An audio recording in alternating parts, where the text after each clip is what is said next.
Die erste Stele ist fertig.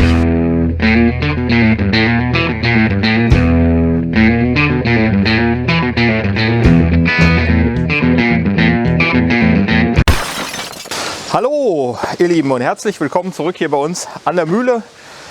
Heute aus dem Regen, es ist Herbst geworden, das tut mir leid, aber das soll uns nicht hindern, hier an unserer Baustelle weiterzumachen. Ich war schon fleißig, bin durch halb Deutschland gewesen, war schon Paris ausgeschildert. Ich war ganz im Westen und zwar so im mittleren Westen von Deutschland und habe hier ein schönes historisches Geländer gekauft. Das habe ich von einem Mann ersteigert. Der hat zu mir gesagt, ich habe ein Haus gekauft, hier sind noch ein paar historische Bilder. Das Geländer habe ich im Keller gefunden, möchte es loswerden und das habe ich für 200 € kaufen können. Ist ein altes, historisches, geschmiedetes Geländer. Habe ich jetzt so pro forma mal an die Treppe gestellt. So soll es aber nicht bleiben, aber ich finde, da hat der Hubi wieder ein Schnäppchen gemacht. Es war natürlich wieder mal so ein Blindkauf. Die Fotos waren nicht besonders gut im Internet und Franz hat noch zu bedenken gegeben, die Stufen, die Steigungen, die waren nicht so ganz genormt damals und von daher bedenke, was du tust. Nachher kaufst du 200 € aus und es passt nicht. Auf der Gegenseite gab es natürlich auch einiges zu gewinnen und wie ich finde, also so ganz ungenormt waren die um 1900 auch nicht mehr. Der Auftritt ist ungefähr 30 cm, Stufenhöhe 18 bis 18,5. Das zieht sich eigentlich so durch die Epoche. Die Blockstufen waren auch mehr oder weniger genormt. Und so passt das neue Geländer hier schön hin.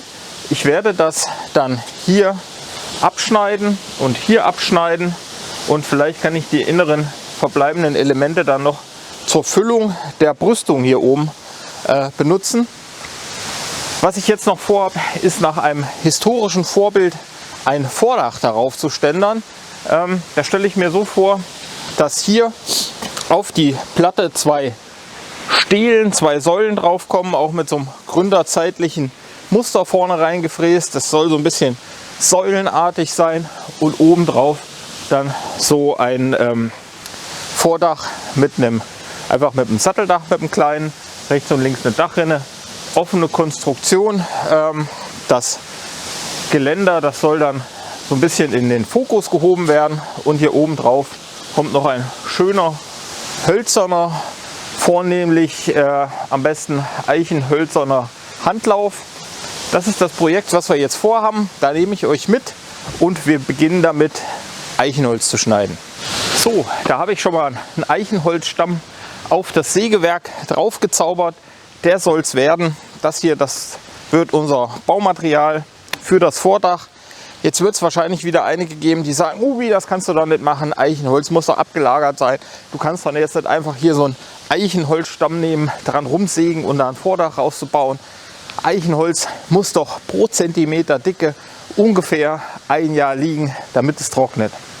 Denen sei gesagt, ich möchte keine Möbel bauen und ich werde die Konstruktion so anfertigen, dass das Schwundmaß für mich keine Rolle spielt.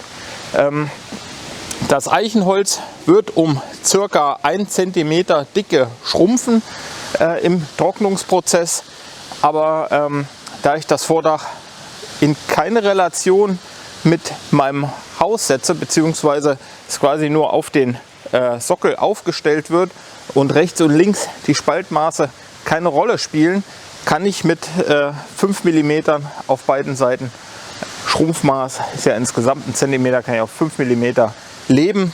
Ich werde die ganze Konstruktion so ein bisschen schwimmend konstruieren. Das hat mir mal der Jan gezeigt, mit dem habe ich eine Tischplatte gebaut.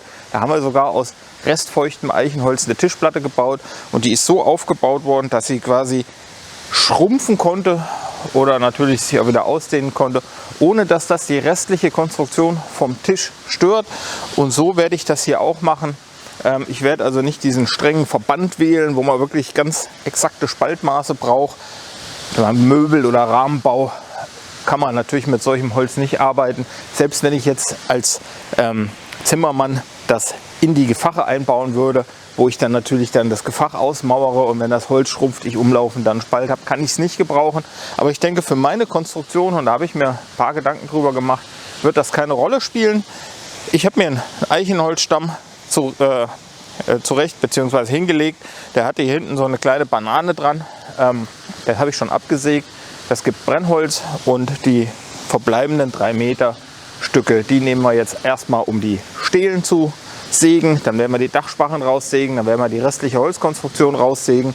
Dann mache ich mir noch ein paar Bretter, die kann ich mir dann zum Trocknen hinstellen, können einfach unbesäumt sein. Und dann nehmen wir uns die Fräse, fräsen die Ornamente rein, bearbeiten das Werkstück so, dass also unsere Säulen entstehen. Habe ich auch noch nie gemacht, aber ich nehme euch mit und wünsche euch viel Spaß beim Prozess.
So ihr Lieben, also was wir bis jetzt haben, ist ein Block.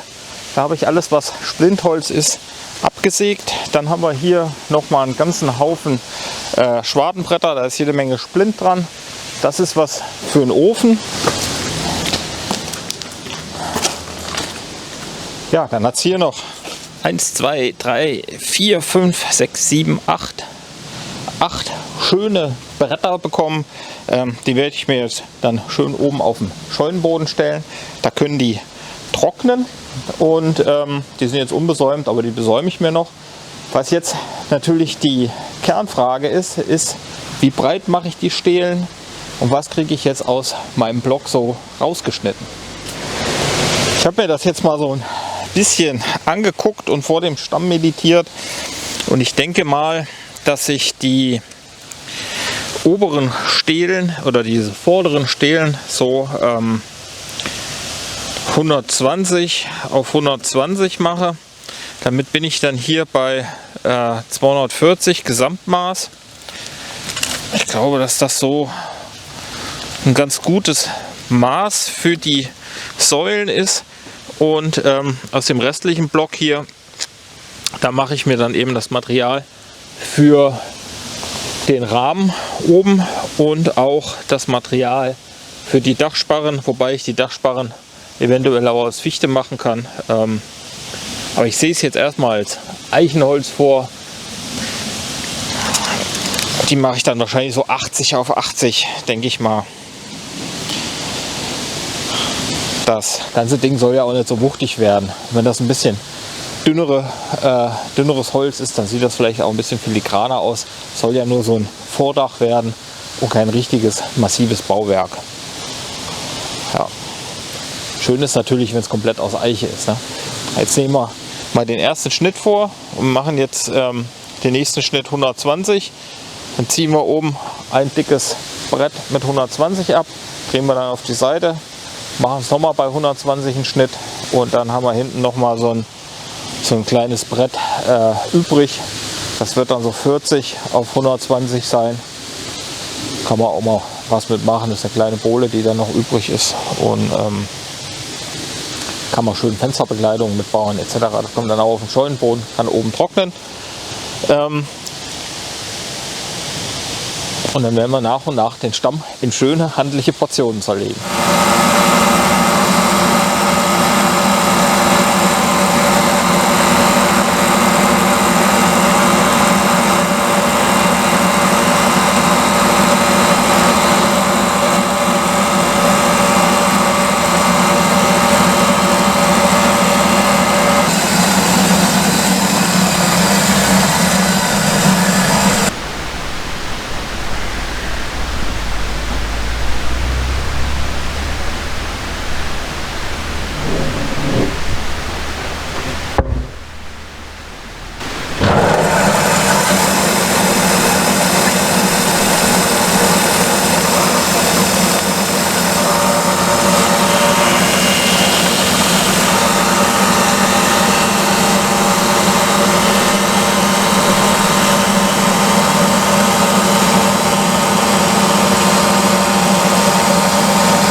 So, jetzt habe ich im ersten Schritt die erste Stele geschliffen.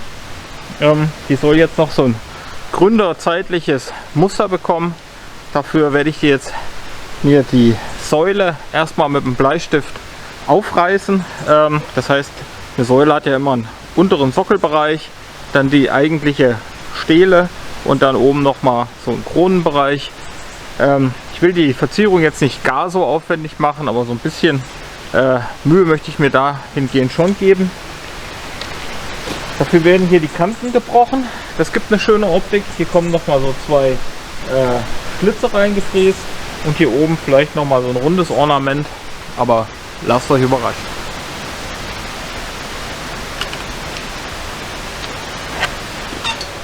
Ich möchte jetzt für so Stelen typische Längsschlitze hier reinbringen in die Stele. Dafür habe ich mir die Oberfräse genommen, habe jetzt den Abstand zwischen Fräskopf und Anschlag auf 30 gestellt. Habe mir jetzt hier nochmal die Endanschläge aufgerissen an beiden Enden, bis wohin ich maximal fräsen will. Habe mir hier die Tiefe auf ca. 5 mm eingestellt, das sollte eigentlich reichen, viel tiefer braucht es nicht werden. Das ist ein Fräser, der sich selber ins Holz einarbeiten kann. Wenn ihr jetzt noch ein bisschen die Daumen drückt, dann wird es hoffentlich auch noch ein bisschen präzise. Bin gespannt.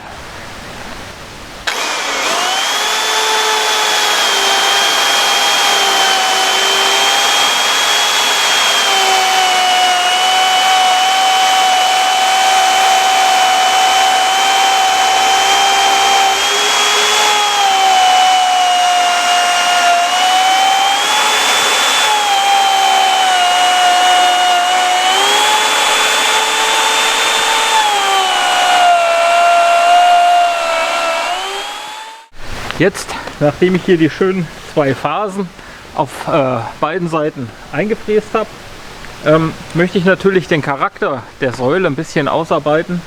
Und man könnte jetzt das ganze Teil hier verjüngen. Ich versuche es aber eher über so einen optischen Trick. Und zwar werde ich hier die Kanten mit der Hobel abhobeln, sodass wir hier eine Phase dran bekommen. Und die Phase, die lasse ich dann hier oben immer weiter Richtung Kopf auslaufen. Wenn wir hier oben noch mal ein kleines Schmuckornament reinmachen, das zeige ich euch aber dann, wenn wir die Phase drin haben.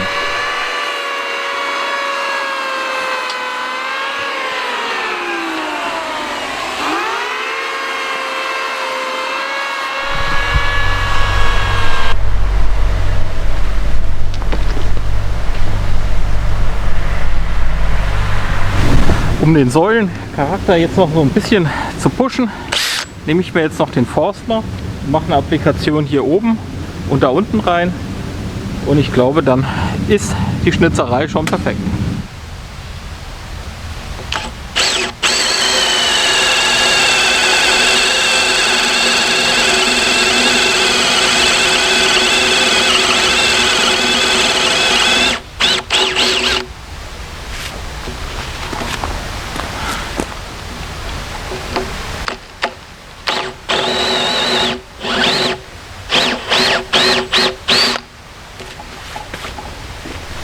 So, jetzt muss er nur noch auf Länge gebracht werden. Habe ich mir hier schon mal angerissen.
So ihr Lieben, die erste Stele ist fertig. Ich mache mich jetzt dran und mache noch die zweite. Positioniert werden soll die hier vorne auf den Sockel. Und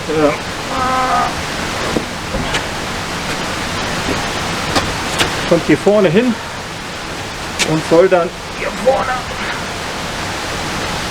die Tragkonstruktion für das Vordach ergeben. Und das alte schöne historische Geländer, das wird dann hier seitlich angesetzt. So oder so in der Art. Ich habe so eine Stele noch nie gemacht, aber ich finde, meint ihr, noch gar nicht so schlecht geworden. Dass es eben noch ein Baumstamm war, sieht man ihm gar nicht an. Ist auch schon recht trocken, das Holz. Gut, liegt schon ein paar Jahre als Baumstamm da, aber es hat wahrscheinlich immer noch genügend Restfeuchte. Aber hier für den Einsatz, wie gesagt, glaube ich, ist das durchaus annehmbar. So, das soll es für das heutige Video gewesen sein. Ich hole euch wieder dazu, wenn ich einen Schritt weiter bin und das Material so weit vorbereitet habe, dass wir hier tatsächlich anfangen können, das Vordach aufzubauen. Ich würde mich freuen, wenn ihr wieder mit dabei seid. Verbleibe hier von der Mühle mit vielen Grüßen. Lasst es euch gut gehen. Bis dahin, macht's gut. Ciao. Tschüssi. Ciao.